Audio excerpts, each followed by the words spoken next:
A man phones his attorney and queries, "How much would it cost me to have you answer 3 questions?" "That would be $300, the lawyer replies. The man says, "That's an awful lot of money for 3 questions, isn't it?" "I guess so," says the attorney. "What's your third question?" "What?" Little Johnny and his friend Billy were strolling through the park when they came across 3 women sitting on a bench, each eating a banana. As they passed by, Johnny cheerfully said, "Howdy, ladies." Curious, Billy asked, "Do you know those women?" "Nope," Johnny replied, "but I can tell you who they are. The nun, the prostitute, and the bride." Stunned, Billy asked, "How in the world did you figure that out?" Johnny grinned and explained, "Well, the nun held the banana in one hand and used the other hand to break it into small, neat pieces before eating it. The prostitute," he continued, "grabbed the banana with both hands and shoved the whole thing into her mouth." "Wow, that's pretty clever," Billy said, impressed. "But how did you know the third one was a bride?" Johnny chuckled. "Oh, that was the easiest one. She held the banana with one hand and pushed her head toward it with the other." 2. A man went to the dental surgeon to have a tooth pulled long. The dentist pulls out a freezing needle to give the man. "No way. No needles. I hate needles," the patient said. The dentist starts to hook up the laughing gas, and the man again objects. "I can't do the gas thing. The thought of having the gas mask on is suffocating to me." The dentist then asks if the man has any objection to taking a pill. "No," the patient says. "I am fine with pills." The dentist then returns and says, "Here is a Viagra tablet." The patient says, "Wow, I didn't know Viagra worked as a pain pill." "It doesn't," said the dentist and continued, "but it will give you something to hold on to when I pull out your tooth." 3. A woman takes her little boy to visit their dead relatives' gravestones at a cemetery. The little boy has never been to a cemetery before. The woman first takes her son, her grandmother, Annie's gravestone. The initials under Annie's name say R.I.P. The little boy asks, "Mommy, what does R.I.P. stand for?" His mother replies, "It stands for Rest in Peace." That means we wish for Grandma Annie's spirit to find peace in the afterlife. Then they come across the gravestone of the woman's Uncle Joe. The little boy asks, "Mommy, what does R.I.H. stand for?" Pointing to the initials printed under Uncle Joe's name. "We really didn't like Uncle Joe," said his mother. 4. Maria, an Italian, Athena, a Greek, and Esther, all senior citizens, were seated on a park bench discussing what they would do if their doctor gave them only 3 months to live. Maria quickly answered, I'd eat my way through Rome. Every cannelloni would be in my mouth." Athena said, "I'd cruise the islands and break dishes with as many 25-year-old fishermen I could find. And you, Esther?" "Me, darlings. I'd call my son-in-law the doctor and get a second opinion." 5. Uncle Sol D decided to party, even though he just passed his 90th birthday. The super senior put on his best blue pinstriped suit, Pierre Cardin tie shoes, and looked in the mirror. "Hey, Solly, you old dog. Still a lady killer," he said to himself, putting a carnation in his lapel, as he made his way to the lounge in the Fontainebleau Hotel. Seeing a lovely lady in her late 80s. Sol strolled over, took the stool beside her, and ordered waiter pepper. When it arrived, he sipped it slowly, turned slyly to the lady, and asked, "So, darling, do I come here very often?" "Wait! Want to make a difference? For every 1,000 subscribers and likes, I'll donate $100 to a senior in need. Help me help the elderly. Subscribe now." 6.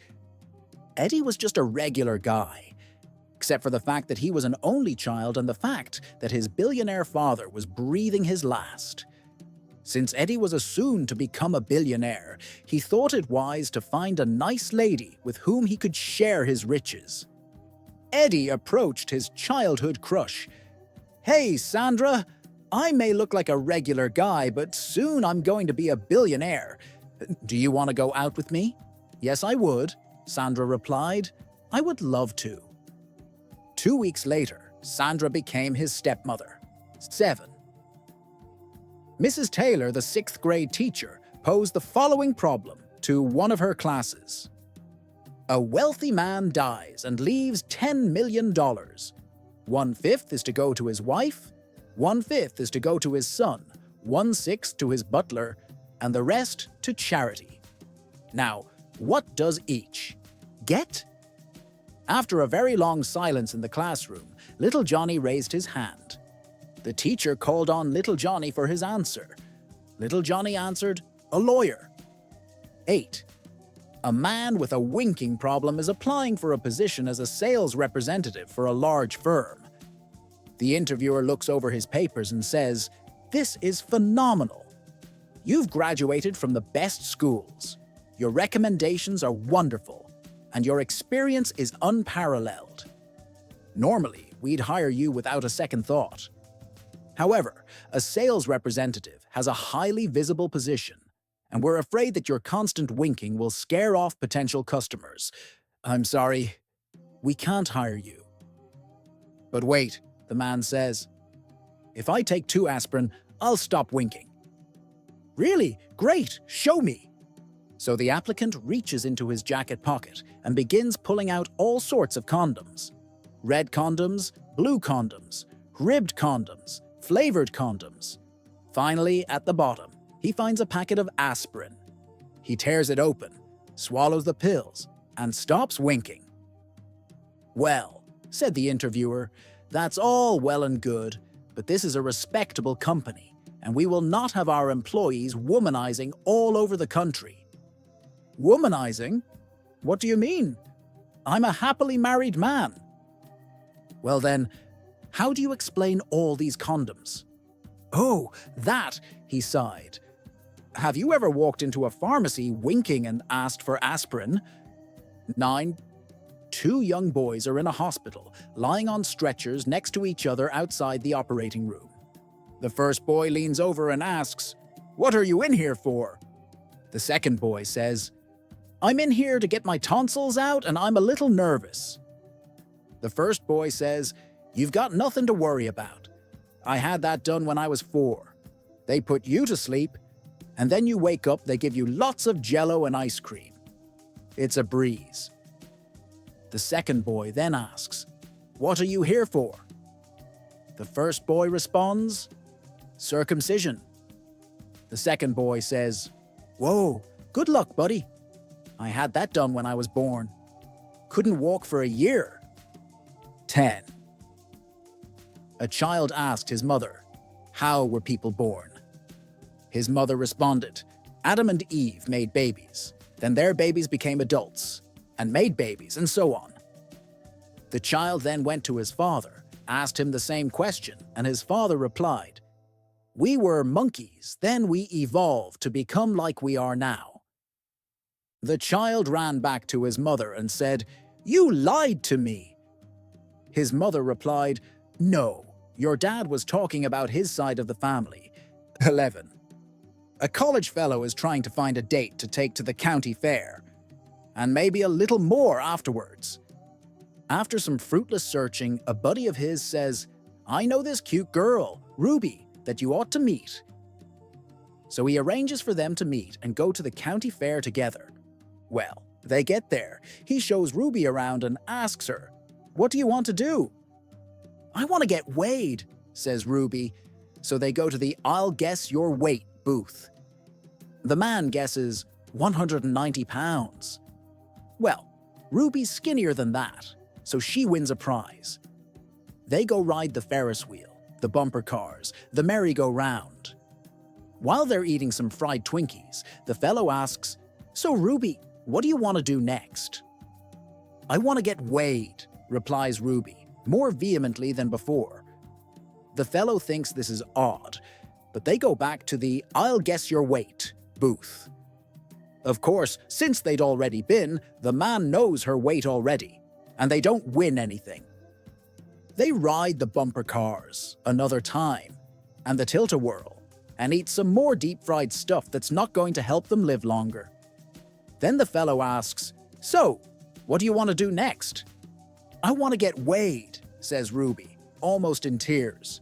The fellow, thinking he's got a nutcase for a date, brings her out to the parking lot and they head home. He drops her off at her dorm and she goes inside, almost tearful. Her roommate is sitting on the couch in their dorm, reading a book, when Ruby comes in and starts bawling. "What's wrong?" her roomie asks. "How was your date?" "Oh, Wara, it was woozy." 12. An old priest got sick of everyone in his parish confessing adultery. During one Sunday sermon, he told them, "If one more person confesses to adultery, I'll quit." Since everyone liked him, they decided to use a code word, fallen.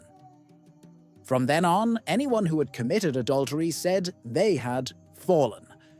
This satisfied the old priest, as well as the parishioners, and everything was fine for years. Until finally, the old priest passed away at the ripe old age of 93. Shortly after the new young priest settled in, he paid a call on the mayor.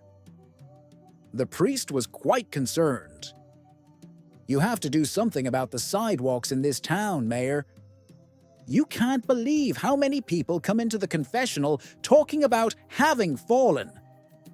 The mayor started to laugh, realizing that no one had explained their code word to the new priest. But before the mayor could explain, the priest shook his finger at the mayor and said, "I don't know why you're laughing. Your wife fell 3 times last week." 13. When her lawnmower broke down, my wife kept hinting to me to get it fixed. But somehow I always had something else to take care of. First the shed, the boat, making beer. Always something more important to me. Finally, she thought of a clever way to get her point across. When I arrived home one day, I found her sitting in the tall grass, busily snipping away with a tiny pair of sewing scissors. I watched silently for a short time, then went into the house. I was gone only a minute, and when I came out again, I handed her a toothbrush. I said, "When you finish cutting the grass, you may as well sweep the driveway. The doc says I will walk again, but will always have a limp." 14. I mowed the lawn today, and after finishing up, I sat down with a cold beer in hand. The day was absolutely beautiful, and the drink gave me the perfect excuse for some deep, uninterrupted thinking. As I sat there, my wife walked by and asked, "What are you doing?" "Nothing," I replied. Now, the reason I said nothing instead of just thinking is simple. If I had admitted to thinking, she would have followed up with, "Thinking about what?" And that would have led to a whole conversation about how men are, in fact, deep thinkers on a wide range of topics, something that often invites more questions than answers. Eventually, my thoughts wandered to one of life's great debates. Is giving birth more painful than getting kicked in the nuts? Women always insist that childbirth is far worse, but I can't help but wonder, how would they know? After another beer and a bit more deductive reasoning, I think I've cracked the code. Here's my conclusion. Getting kicked in the nuts is more painful than childbirth. Obviously, I have no first-hand experience of childbirth, but hear me out. A year or so after giving birth, many women say something like, "You know, it'd be nice to have another baby." But you will never hear a man say, "You know, I think I'd like another kick in the nuts." And with that, I rest my case. Time for another beer. Maybe a nap, too. This blonde decides one day that she is sick and tired of all these blonde jokes and how all blondes are perceived as stupid, so she decides to show her husband that blondes really are smart. While her husband is off at work, She decides that she is going to paint a couple of rooms in the house. The next day, right after her husband leaves for work, she gets down to the task at hand. Her husband arrives home at 5:30 and smells the distinctive smell of paint. He walks into the living room and finds his wife lying on the floor in a pool of sweat. He notices that she is wearing a ski jacket and a fur coat at the same time. He goes over and asks her if she is okay. She replies yes. He asks what she is doing. She replies that she wanted to prove to him that not all blonde women are dumb, and she wanted to do it by painting the house. He then asks her why she has a ski jacket over her fur coat. She replies that she was reading the directions on the paint can, and they said, "For best results, put on 2 coats." Quick reminder, every 1,000 subscribers and likes equals $100 to help a senior in need. Hit that subscribe button now and be a part of this.